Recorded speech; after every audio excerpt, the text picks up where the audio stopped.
This video is a summary about the different human races. The first human race, Black African, arose around 250,000 years ago in Northeast Africa. 125,000 years ago this race left Africa and headed north to Scandinavia. Also another tribe of this original Black African race headed east to India, then Far East Asia and then on to Australia, settling in each of those places. 65,000 years ago the Black African race tribes in their different locations had evolved physically and mentally to their new environment. The Scandinavian environment, which is cold, icy and often dark, produced a white-skinned, blonde-haired, blue-eyed, giant race, called the Nordic race. The Indian environment produced a dark-skinned and dark-featured race with straight hair called the Indian race. The Far East Asian environment produced a dark-skinned and dark-featured race with straight hair and epicanthic fold eyes called the Far East Asian race. The Australian environment produced a dark-skinned and dark-featured race with curly hair called the Aboriginal race. Yes,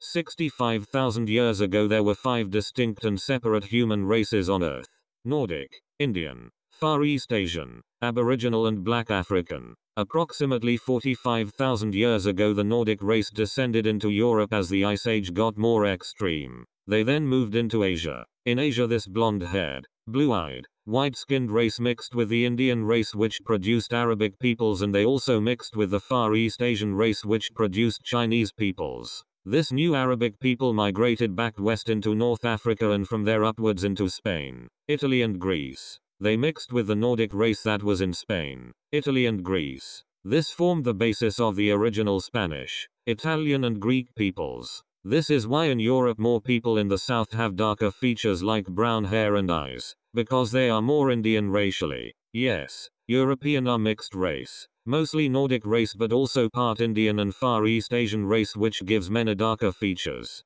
Thank you for listening.